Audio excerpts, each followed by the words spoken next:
तो महीने की शादी और लखनऊ के लोगों को देखा था यहाँ दो तरह के लोग हैं, एक तो खाओ पियो मौज करो और दूसरे जो लोग हैं वो बहुत ही ज्यादा कर्मकांडी, मैंने इसको नहीं छो उसको मत छो, इधर नहीं जाओ उधर नहीं जाओ। बीच के लोग चाहिए सर लोग। मैं सोचती थी बीच के कहाँ मिल गई, लेकिन आप लोगों को काफी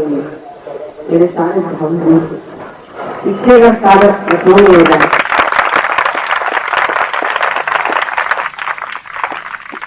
तो मेरे लिए परम भाग्य और यही साधक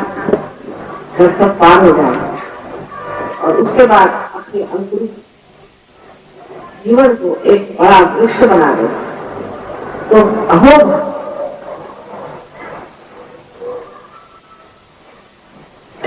जब आप कुंडली ऊपर की ओर उठती है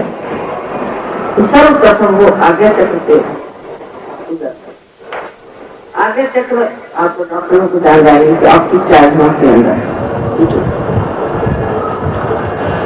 इसे गुजरते ही साथ ये दो जगह आपके एक तरफ में आपके संस्कार और एक तरफ में आपके कर्म अहंकार, ये जो दो संस्थाएं हैं उन्हें वो ठीक है तो मेरी उसे ठीक है। उसके कारण ये संस्कार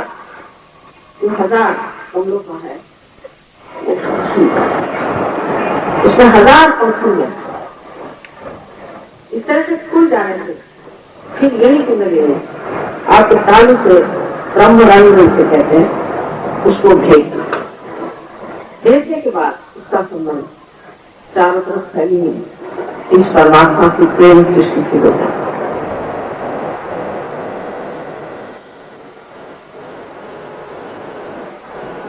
पहली जब कुंडली आज्ञा को देखती है तब आपके अंदर ये विचारिता, लेकिन आप सोते नहीं जैसे मेस्परिज्म में आप भी सो जाते एकदम ये विचार आपका माइंड जो है एकदम एम्प्टी हो जाता। जो कि बुद्ध ने कहा हुआ है कि माइंड एकदम एम्प्टी कर लो, तो कर नहीं सकते होना पड़ता। कोई चीज आप करने जाते हैं तो अपने अहंकार से करते, इसलिए जरूरी है कुछ ऐसी घटना घटे इससे ये अपने आप उस वक्त आपके विचार भूतकाल और भविष्य काल से आ रहे हैं, इसके ऊपर नाच रहे हैं, आपका चित्त नाच रहा है, वो सारे विचार लंबा और उसके बीच की जो जगह जिसे कि विलंब कहते हैं, पॉज कहते हैं, वहां पर आपका चित्त है, वहां पर वर्तमान जैसे अब आप आगे की सोच रहे हैं या आप पिछली बातें सोच रहे हैं, लेकिन कोई कहे इस वक्त आप वर्तमान में स्थित हो जाइए आप नहीं, क्योंकि जिस वक्त आप इस वर्तमान में स्थित होंगे तो आपके दिमाग में कोई विचार नहीं रहेगा, लेकिन आप सतर्क रहेंगे। इसे आप पाठन कर रहे करने देना चाहिए, यानी विचार समाप्त। उसके बाद यही कुंडली जब अस्तित्व को भेज देती पूरी तरह से और सर में से ठंडी ठंडी हवा आपके सर में से तालु हाथ से आ गई, ये जो हमारे हाथ में पहली मरतबा आप महसूस करते हैं चारों तरफ ये कोई ठंडी ठंडी ऐसी दृष्टि, इसी से हमारे ये जो 5, 6 और 7 ये चक्र खुल जाते हैं और ये चक्र खुलते ही हम अपने बारे में जानते हैं, अपने चक्रों के बारे में जानते हैं। कोई आदमी को अगर कैंसर होता तो वो जानता नहीं है, उसको अगर कोई आत्मबोध हो रहा है तो वो जानता नहीं है, या उसको कोई तकलीफ हो रही है उसको मालूम नहीं, किसी भी तरह से कोई चीज को वो जानता ही नहीं। आत्मबोध जब होने लग जाता है तो भी वो समझता नहीं कि मुझे आत्मबोध हो रहा है, जब तक कुंडली ऊपर आकर और आपके सर से न निकले और आपके एरिया में आप महसूस करने लगे। यही चीज बहुत जरूरी जाना, महसूस करना ही ज्ञान है, वही ज्ञान। और बुरा शब्द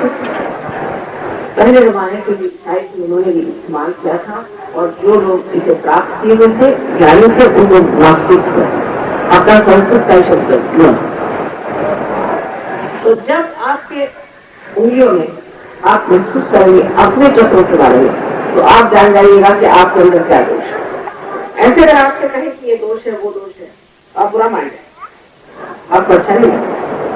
और कहना भी नहीं चाहिए क्या जरूरत है। जब आप खुद ही अपने दोषों को देख सकते हैं बेहतर है आप ही से देख। इसके कारण मिसाल के तौर पर ऐसा कहती हूँ जब कोई आदमी एक सांस लेकर खड़ा रंगे रखा था करीदासी और दिखाए कैसे समझाऊं उसका बजेगा अंधा।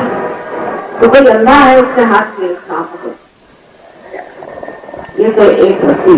नहीं रस्सी नहीं सांप तो भी उसे छोड़ेगा और जब उसकी आंख किसी तरह से खुल जाए जरा थोड़ी प्रकाश उसके अंदर आ जाएगा तो फौरन उसे वो छोड़ नहीं तो जब तक वो सांप उसे काटेगा नहीं वो चीजें पकड़े। इसी तरह हमारे अंदर जो ऐसी क्रिया है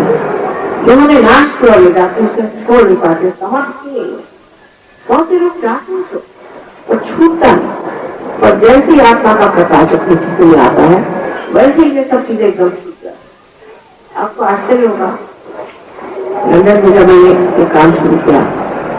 वहाँ बहुत से ड्रग एडिक्ट वहाँ तो ड्रग इस तरह चल पड़ा था जैसे कि एक बड़ा भारी आंदोलन हो और वो ड्रग एडिक्ट आके बैठे मेरे सामने और उनकी कुंडली नहीं जरूर चाहता था क्योंकि बड़े साधक थे वो ड्रग इसलिए लेते थे ये सोचते कि इसी से परमात्मा मिल जाएगा। जब सब चीजों से हार गए और ड्रग से परमात्मा मिल जाएगा। अपने देश से बहुत ऐसे गए हुए यहाँ के स्पोर्ट्स में जो ऐसे ऐसी बातें उनको सिखाते थे कि तुम ड्रग लो और ड्रग लेने से तुम्हें परमात्मा मिल जाएगा। बेचारे ड्रग लेने लगे उनको क्या मालूम वो सोचते थे हिंदुस्तानी तो परमात्मा को पाए बैठे और हम ही ऐसे बैठे रहते उनको क्या मालूम असलियत क्या। इन्होंने जाके उनको पट्टी पढ़ाई ड्रग लेना शुरू कर दिया एक से दूसरा दूसरे से अनेक हजार और जैसे इनकी कुंडली जागरूक हो गई हठात एक रात में उन्होंने ड्रग छोड़ एक रात में मैंने कुछ नहीं मैं किसी से कोई चीज छोड़ने को नहीं करती क्योंकि मैं मां हूं मैं जानती हूँ अगर किसी से कोई चीज की मनाई करे तो वो डबल करे आगे लोग उससे ऐसे चले जाए तो बेहतर है उनसे कहें आपका प्रकाश आपके अंदर आ जाए और आप ही स्वयं गुरु हो जाए आप ही अपने गुरु हो जाए आप ही अपने पसंद इस तरह से ये आत्मबोध आपके अंदर इसीलिए आप जानते हैं आपके अंदर कौन सी मानसिक शारीरिक व्याधियां हैं और इस आत्मबोध से ही आप जब आगे बढ़ते हैं तो आपको आश्चर्य होगा कि आप दूसरों के बारे में जानते आप दूसरों के चक्रों के बारे में जानते हैं कि दूसरों में क्या खराबी है और उनको क्या परेशानी ये कि आपके अंदर एक नई चेतना आ जाती है उसे हम कहेंगे एक सामूहिक चेतना